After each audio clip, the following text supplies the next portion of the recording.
Welcome to Telangana rise news. 2034 వరకు నేనే CM, మరొక 8 ఏళ్ల పాటు కాంగ్రెస్ పాలన గ్యారంటీ అంటూ సీఎం రేవంత్ రెడ్డి గారు స్పష్టం చేశారు. జాతీయ రాజకీయాల్లో నా అవసరం ఉంటే పార్టీ నిర్ణయానికే వదిలేస్తానంటూ తెలిపారు సీఎం రేవంత్ రెడ్డి గారు. దక్షిణాదిపై 50% కుట్ర, ఈ 50% పెంపు ఏ లెక్కన?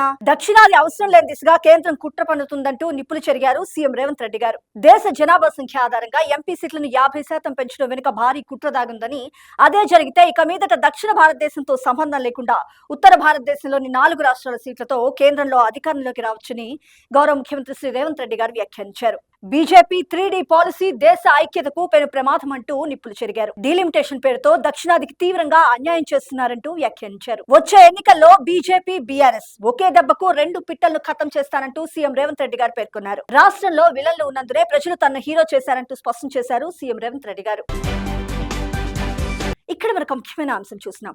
మోడీ సొంత విధానంలా ఫారిన్ పాలసీ అంటూ నిప్పులు చెరిగారు కాంగ్రెస్ పార్టీ అగ్రనేత గౌరవ శ్రీ రాహుల్ గాంధీ గారు. ఇరాన్ యుద్ధంపై పార్లమెంట్ లో ప్రధాని నరేంద్ర మోడీ చేసిన ప్రసంగాన్ని రాహుల్ గాంధీ గారు తీవ్రంగా తప్పుపట్టారు. యుద్ధ సంక్షోభాన్ని కరోనా మహమ్మారితో పోల్చడాన్ని తీవ్రంగా విమర్శించారు. మోడీజీ కరోనా సమయంలో జరిగిన విషాదాలను మర్చిపోయారా? అప్పుడు ఎందరో మరణించారో, ప్రజలు ఎంతగా బాధపడ్డారో మీరు మరిచారా అంటూ నిలదీశారు కాంగ్రెస్ పార్టీ అగ్రనేత గౌరవ శ్రీ రాహుల్ గాంధీ గారు. ఆక్సిజన్ కోసం నాడు హాస్పిటల్స్ ముందు గంటల తరబడి నిరీక్షించిన దృశ్యాలు, శ్మశానాల వద్ద అంత్యక్రియల కోసం వరుస కట్టిన మృతదేహాల దృశ్యాలు ఇప్పటికీ అందరి మనసులో ఉన్నాయని, ఆ విషాదాన్ని ప్రధాని ఇప్పుడు ఉదాహరణగా పేర్కొనటం సరికాదని తీవ్ర నిర్లక్ష్యం అంటూ ఫైర్ అయ్యారు. అలాగే మోడీకి రైతులు, ప్రజల ప్రయోజనాలు పట్టవంటూ నిప్పులు చెరిగారు.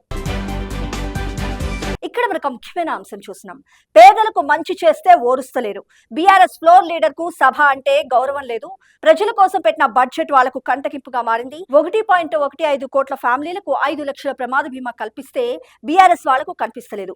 ఉద్యోగి చనిపోతే 1.20 కోట్లతో మరి బీమా భరోసా కూడా కల్పించాం. ఇప్పటి వరకు మేము చేసిన అప్పులు 1.59 లక్షల కోట్లయితే మరి ఇప్పటి వరకు బీఆర్ఎస్ చేసిన అప్పులకు తిరిగి కట్టింది 1.80 లక్షల కోట్లంటూ అసెంబ్లీలో బడ్జెట్ సాక్షిగా డిప్యూటీ సీఎం భట్టి విక్రమార్క గారు స్పష్టం చేశారు. ఇక్కడ వరకు ముఖ్యమైన అంశం చూసినాం. హైదరాబాద్ మహానగరాన్ని విశ్వనగరంగా తీర్చిదిద్దుతామని రాష్ట్ర ఐటీ పరిశ్రమల శాఖ మంత్రి దుద్దిళ్ల శ్రీధర్ బాబు గారు తెలిపారు. ట్రాఫిక్ కష్టాలు తగ్గించడానికి, మౌలిక సదుపాయాల కల్పనకు ప్రజాప్రభుత్వం ఎప్పుడూ కట్టుబడి ఉంటుందంటూ తెలిపారు. దీనికోసం 15,000 కోట్లతో పన్నుల ప్రణాళికను రూపొందించామని, 2026-27 ఆర్థిక సంవత్సరానికి గాను 2,250 కోట్ల రూపాయల ఖర్చు చేస్తామంటూ చెప్పుకొచ్చారు. హైదరాబాద్ నగర అభివృద్ధి ప్రాజెక్టుల అమలుపై ప్రశ్నోత్తరాల సమయంలో బీఆర్ఎస్ సభ్యుల ప్రశ్నలకు మంత్రి శ్రీధర్ బాబు గారు ధీటుగా సమాధానం ఇచ్చారు. ఇక్కడ మరొక ముఖ్యమైన అంశం చూసినాం.